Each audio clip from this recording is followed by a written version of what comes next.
Allez, salut à tous, c'est Matt, on se retrouve aujourd'hui pour notre brief sur la baleine. Donc on va commencer évidemment avec Bitcoin, on va regarder pas mal d'alt, j'en ai noté pas mal dans les commentaires. Il y a un petit peu de choix, c'est cool. Je vous fais un petit rapide rappel. En description, vous avez un lexique, donc allez checker ça, il y a des termes que je vais utiliser, vous êtes susceptibles de ne pas comprendre pour les nouveaux, donc allez checker ça. J'expliquerai pas tous les termes à chaque fois en vidéo. Puis il y a de la documentation, hein, donc il y a un document sur la stratégie de trading gratuit, évidemment, tout ça c'est gratuit. En description, il y a la liste des indicateurs qu'on utilise. Je sais que beaucoup se demandent, parce qu'on parle pas mal de Vegas, donc du nuage ici. Et en fait, tout est dans le doc, donc n'hésitez pas à y checker un œil. Voilà. Bitcoin, on va pas regarder le weekly parce que concrètement, bah, il n'y a pas de changement par rapport à la semaine d'avant, il n'y avait pas de réelle avancée. En daily, on commence à avoir une structure assez sympathique. Alors, on a toujours notre divergence sur le squeeze momentum. Il y a également une double divergence. Tac, tac, tac, sur le WT, donc je sais que Tilt était en mode prise de profit ici, ce qui est absolument pas débile, c'est jamais débile de prendre des profits, surtout quand tu as une double divergence sur un indicateur qui est déjà très lourd, hein, le WT, le squeeze momentum, c'est des indicateurs qui sont très très lourds, donc des doubles divs, ça se prend forcément en considération, donc prise de profit c'est très bien, short ici c'est absolument débile, donc pas de short mais une prise de profit simplement sur les alts et sur Bitcoin pour sa part. Moi j'ai une vision un peu plus long terme donc j'ai pas pris de profit, surtout que je pense qu'on pourrait avoir une décorrélation Bitcoin-altcoin, hein, c'est-à-dire que si Bitcoin tombe, eh ben, les altcoins pourraient ne pas suivre vu que la dominance pourrait casser par le bas et donc l'argent irait tout droit dans les alts. Mais ça c'est un scénario à attendre, faut juste attendre, j'en parle depuis des mois, c'est toujours rien passé donc on va attendre et on verra comment ça se passe concrètement. Voilà pour Bitcoin. Pour acheter, pour moi, c'est un peu tard. C'est idéalement on achète le Vegas Daily, hein. Si on y retourne sur le Vegas Daily, ça serait vraiment le niveau à acheter. Ça correspondrait en plus à peu près à ce niveau-là, des 40 000 qu'on n'a pas retesté l'autre fois. Donc je verrais bien plein de gens avoir mis leur stop juste en dessous de ce niveau-là, qui en fait est sur un support. Donc prendre un stop sur un support, c'est quand même très très con. Donc je serais pas étonné, hein, de nous voir faire un truc comme ça. Et puis voilà, retour à la hausse derrière. Compliqué d'acheter ici, là maintenant, qu'importe l'unité de temps, pas en 5 minutes ou quoi, mais même en H4, en daily, ça commence à être un peu plus compliqué. On est sur un premier niveau de support ici, hein, donc ça aurait pu être payé dans une stratégie de DCA. Donc acheter un bout ici, une troisième fois éventuellement dans le Vegas Daily. Mais c'est pas un truc que je pratiquerai ici. Donc ouais, pour moi, c'est vraiment si on casse, hein, ces niveaux-là, là on repart à la hausse. Go à 70 000, 72 000 à mon niveau d'extension en weekly, hein, souvenez-vous. Donc ça serait le seul scénario aussi que je verrais. Il faudrait vraiment qu'on fasse quelque chose sur le prix d'intéressant, quoi, qu'on casse à nouveau les 58 000, 60 000. Et là, on parlera éventuellement d'aller chercher les 70 000, mais pour l'instant, pas grand chose pour moi. J'aimerais bien voir éventuellement une divergence. On est en train de faire une divergence cachée sur le WT, qui est un peu trop légère. J'aimerais bien avoir une divergence classique en fait. Si on fait un truc comme ça, avoir une divergence classique. Ici sur support, ça serait parfait. Ça serait un bon schéma pour acheter, je pense. On en est encore très très loin de toute façon. Bitcoin pour acheter maintenant, c'est vraiment compliqué. Pour moi, c'est du suivi de tendance. Donc tu payes, tu charges des setups dans ton Vegas Daily ou dans ton Vegas H4. On va changer de chart d'ailleurs. Hop, dans le Vegas H4, on va zoomer ici. Hop là. Donc ouais, Vegas H4, hein, qui fait encore le job. On l'a légèrement dépassé, mais on était sur support, un gros support bien obvious.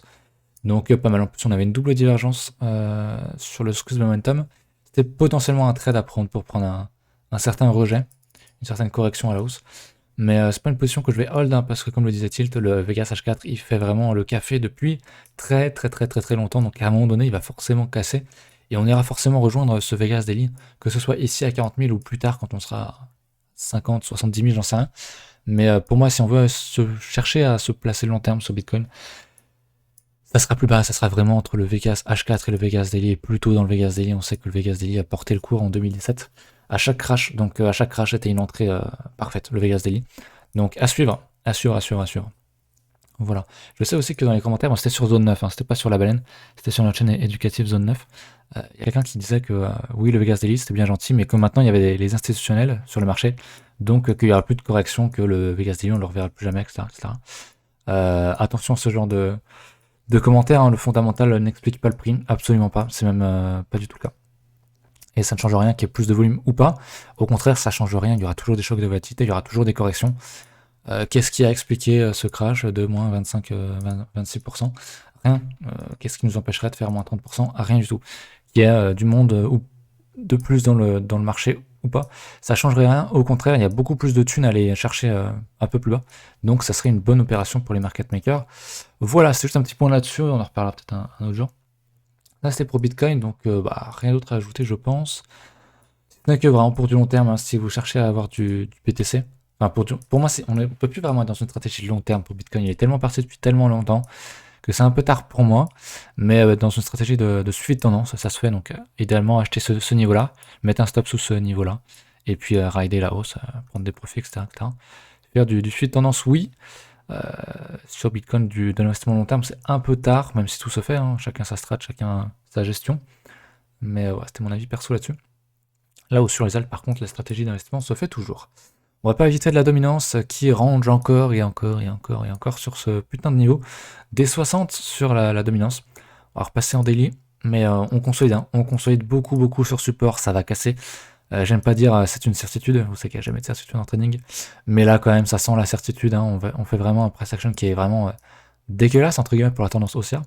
On a vraiment un triangle descendant, une tendance baissière. Donc voilà, on teste, on reteste un support. Donc plus on le teste, plus il a de chance de casser. Support ou résistance, vous le savez. Donc franchement, ça va péter quoi. Il y a un moment donné, ça va casser et ça va lancer la saison sur les alts, la réelle saison sur les alts. Parce que malgré les chiffres mirobolants qu'on a pu faire sur les altcoins, concrètement, en termes de structure, on n'a pas fait grand-chose sur la majorité. Je parle vraiment des petites capitalisations, hein, small cap, shitcoin, appelez ça comme vous voulez. Je parle pas des majors qui ont déjà tapé un ETH comme Ethereum ou ADA ou je sais pas trop quoi d'autre. Je parle vraiment des toutes petites capitalisations où du coup l'argent devrait s'y diriger et le risque devrait s'y affluer. Donc ça sera surveillé dans les prochaines semaines, mois, j'espère pas trop longtemps parce que ça fait un moment qu'on est sur ce niveau-là et j'ai hâte que ça pète. Vraiment j'ai hâte que ça pète parce que les gens vont comprendre, euh, pour ceux qui n'étaient pas là en 2017, ils vont comprendre ce que c'est qu'une alt season. Voilà. On en reparlera. Hein. Du coup on va regarder vos alts. On va regarder le hot. On va regarder du coup ici, ce sera plus simple. Hot c'est holo, hein, il me semble. On va passer en weekly. Ok. Ok, ok. Bah j'en ai déjà parlé ça. J'en ai parlé il y a pas longtemps. J'ai dû en parler sur la chaîne Zone 9. Voilà, si c'était pas sur la baleine, c'était sur la chaîne Zone 9, donc je vais pas en reparler. Je suis sûr de l'avoir vu la semaine dernière, c'est obligé. Il y a pas longtemps. Donc je vais pas le noter. Donc allez voir sur la baleine si je l'ai déjà fait en vidéo. Sinon c'est sur la chaîne Zone 9, hein, c'est en description également. Mithril, c'est une de mes positions, donc je vais le regarder ici en fait, sur ma charte. Le Mithril, j'en ai acheté il y a un bon moment, je l'avais acheté, j'avais dû acheter le TD9 ici, ou alors j'avais dû racheter un peu par ici. Euh, Pas trop mal. Alors est-ce qu'on a plus historique? Ouais, on a plus historique ici. Je vais quand même regarder là où il y a le plus historique finalement. On a un peu raté pour moi l'investissement de là où j'ai pris le truc long terme parfait, à savoir une fois qu'on avait cassé cette résistance, à voir s'il y avait du volume sur les exchanges. Ouais, ici il y avait quand même un bon retour de volume. Quand on était à ce niveau-là, il y avait quand même un bon niveau de volume. Donc pour moi ici, c'est pour ça que je l'ai acheté en fait, je pense. Il y avait une bonne cassure franche avec du volume. Donc on cassait un bon double bottom, hein, c'est encore une fois le grand basique avec du volume. Tu casses ça, c'est comme du weekly, donc figure de retournement. Ça annonce potentiellement, statistiquement, tu peux espérer plusieurs mois de hausse derrière. Donc ouais, c'était un niveau à payer. J'ai dû payer le pullback, hein, le retour sur support, cette grosse bougie rouge. Donc c'était le meilleur endroit pour moi pour acheter safe long terme. Maintenant, ça que ça se complique un peu, si je trace un petit fibo. C'est-à-dire que pour moi, si vous êtes dedans, je sais qu'il y en a forcément qui m'ont suivi à l'époque. J'en avais pas parlé sur la banane, je crois, mais sur Zone 9. Moi, c'est du long terme, j'attends qu'on aille beaucoup plus haut, hein, parce que voilà, on a retracé 50% en logarithmique, mais concrètement en linéaire, on n'a rien retracé du tout. Donc mes premières prises de profit sur les alts, hein, qu'importe les alts, enfin je parle des small caps, des shitcoins, ça sera dans la zone 50-61.8, hein, donc ça sera vraiment cette zone-là où j'envisagerais de prendre des premiers profits pour placer mes billes ailleurs. Mais pas tout de suite, je vais pas prendre des profits ici, pour moi c'est un peu trop con.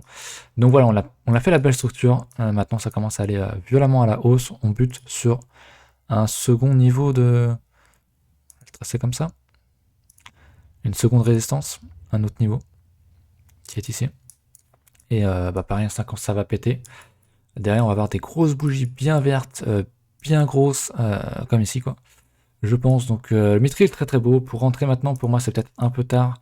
Faut voir maintenant encore, c'est toujours une question de stratégie, de personne, de gestion de risque, de risque reward. Donc on va regarder si je prends, je peux changer. Si je mets mon stop à 0 et qu'on cherche du coup un retracement de 50%. J'aime bien le retracement de 50%. Ça fait un risk reward de 14. Donc c'est pas si mal, c'est pas si dégueu en vrai. Ça se fait maintenant si on veut mettre un stop sous la structure. Bon, ça fait un risk reward de 15, forcément on est en logarithmique. Donc si t'es prêt à avoir un retour sur support, voire donc un moins 77%, pourquoi pas mettre une bille. Mais pour moi, il y a d'autres structures, il y a d'autres trucs un peu plus sexy. Après, un 15 de risk reward, je veux dire, ça reste ok, hein, surtout que c'est sur un retour à 50%. Si on va chercher le 61.8, c'est 18. Alors si on fait un nouvel ATH, j'en parle même pas. Mais ça, on verra plus tard. Mais le Mithril, pour moi, c'était une des plus gros retours sur ATH. Hein. Quand je l'ai acheté ici, il y avait 15 000 sur retour ATH en termes de pourcentage. C'est pour ça que je l'ai pris, qui était pas mal. Aujourd'hui, bon, il y a encore un 15 de risk reward à prendre. C'est pas un truc que je cherche. Moi, j'aime bien avoir beaucoup plus sur cette stratégie-là. Donc, c'est pas un truc qui m'intéresserait, mais en soi, il reste quand même assez sexy. Le V-Chain. Regardons le V-Chain. V-Chain, trop tard pour moi. Voilà. On reconnaît bien la même structure que le Mithril. Hein. Le bon retour sur le support, c'était ici qu'il fallait l'acheter. Mais là, il est parti vraiment trop. On part vraiment sur une stratégie de suivi de tendance. Maintenant, il faudrait regarder en daily, en H4, pour voir le Vegas, avoir des structures, des signaux, etc., etc. Mais dans une logique de long terme, pour moi, c'est trop tard pour rentrer. Maintenant, pour prendre des profits, si tu as acheté plus bas, moi je prendrais mes niveaux d'extension. Comme ceci, du coup. Voilà, on bute sur la 1.618.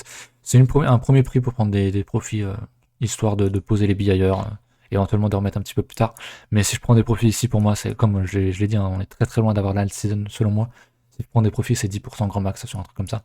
Ou alors plus, mais si j'ai vraiment, parce que j'ai besoin de liquidité et que j'ai besoin de mettre ailleurs, quoi. Mais je n'irai pas prendre des profits aussitôt, enfin en tout cas pas d'énormes profits. On avait le Nuls ensuite, qui est aussi un truc que j'ai vu un commentaire donc sur le Nuls, quelqu'un qui disait qu'il avait beaucoup misé là-dessus. Ça me fait toujours un peu peur d'entendre des trucs comme ça, parce que qu'importe le fondamental, qu'importe la structure, qu'importe si j'ai dit qu'il était très très sexy, moi j'ai pas mis 70% de mon capital dessus, quoi. Donc j'ai mis 5%, je crois, max. Mais voilà, tout mettre sur un truc, même si c'est le truc qui va révolutionner le monde de la finance ou des cryptos, de ce que tu veux, ça change rien au fait qu'il peut très bien ne jamais bouger en fait.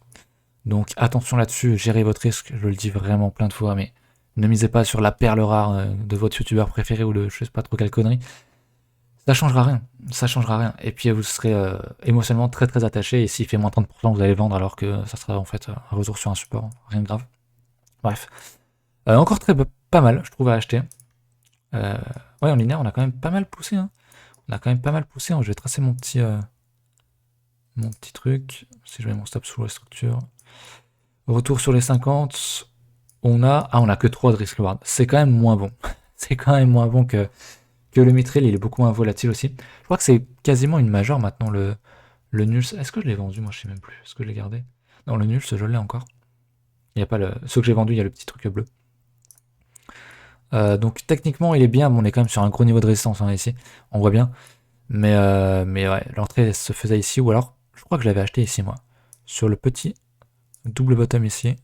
Tac, tac, tac, on voit bien le double bottom ici. J'avais dû payer ces niveaux-là. Donc pas trop mal. Maintenant c'était dedans, pareil, hein, moi je le garde pour du long terme. On verra par la suite. Mais pour rentrer, c'est vrai que bon, ça se fait, mais le risk reward n'est pas super intéressant pour un retour à tâche. Pour moi, dans une stratégie long terme, choper un 4 de risk reward, c'est pas incroyable. Il y a facilement du 15, 20, 50 à aller chercher sur certains trucs très très illiquides. Donc aller chercher un 3,8, pour moi, c'est un peu tard. C'est un peu tard pour le nul, pour ma strat. On va regarder le LSK. J'en avais parlé sur Zone 9 aussi. Moi, j'avais écrit investissement long terme inratable pour la miniature.